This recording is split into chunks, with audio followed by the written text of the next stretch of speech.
শুশুনিয়া পাহাড়ের নিচে ছোট্ট গ্রাম শুশুনিয়া। আর এই গ্রামেই দীর্ঘ 15 বছর ধরে মা দুর্গার আরাধনা করে আসছে শুশুনিয়া সার্বজনীন দুর্গোৎসব সমিতির সদস্যরা। এবার তাদের পুজো 16তম বর্ষে পদার্পণ করল। প্রতি বছরের মতো এই বছরও আলোকসজ্জা থেকে মণ্ডপসজ্জা সবেতেই চমক থাকবে বলে জানাচ্ছেন তারা। এবারে এই পুজো কমিটির থিম পার্বণ প্রিয় বাঙালি। খড়, বাঁশ, সুতলি, মাটি প্রভৃতি পরিবেশ বান্ধব সামগ্রী দিয়ে তৈরি হচ্ছে মণ্ডপ। থিমের মাধ্যমে ফুটে উঠবে গ্রাম বাংলার পরিবেশ ও বাঙালির 12 মাসের বিভিন্ন পুজো পার্বণ লোকাচারের ছবি। এবারের থিমের বাজেট 10 লক্ষ টাকা। বেশ কয়েক বছর ধরেই জেলার সেরা পুজোর তকমা পেয়ে আসছে এই পুজো কমিটি। পঞ্চমী থেকে একাদশী পর্যন্ত ভিড় লেগেই থাকে শুশুনিয়া পাহাড়ের কোলে এই পুজো প্যান্ডেলে।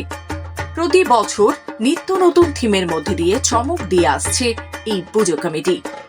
এবছরের থিমও নজর কাড়বে জেলাবাসীর, এমনই মনে করছেন আয়োজকেরা। শুশুনিয়া সার্বজনীন দুর্গোৎসব সমিতি এই বছর 16তম বর্ষে পদার্পণ করলো। এই বছরের থিম আমাদের পার্বণ প্রিয় বাঙালি।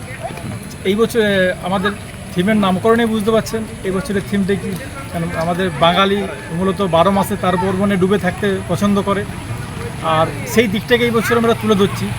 আমরা যে বিভিন্ন পার্বণের মধ্যে জড়িয়ে থাকি সেই পার্বণগুলোকে আমরা এক একটা স্টল করে তুলে ধরবো, এবং যেটা আপনাদের যখন কাছে আসবেন মনে হবে যেন এটা সত্যি যেন ওই মেলাতে আমরা প্রবেশ করেছি।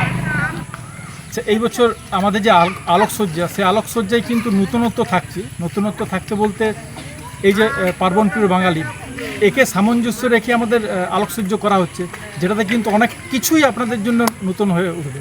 বছরের প্রস্তুতি বলতে আমরা কমিটি বারবার প্রশাসনের সঙ্গে বসেছে, এবং এই বছর যেটা সবথেকে বড় নজর রাখছি সেটা হচ্ছে যাতে কোনো রকমভাবে যানজট না হয়, দর্শনার্থীদের যাতে কোনো রকম মণ্ডপে প্রবেশ করতে অসুবিধা না হয়, এইটার জন্য আমরা কিন্তু কমিটি প্লাস প্রশাসন বিশেষভাবে নজর দিচ্ছি। মণ্ডপ খুলে দেওয়া হবে আপনার চতুর্থীতে আমাদের উদ্বোধন আছে, উদ্বোধনের পর থেকে মণ্ডপ খুলে দেওয়া হচ্ছে।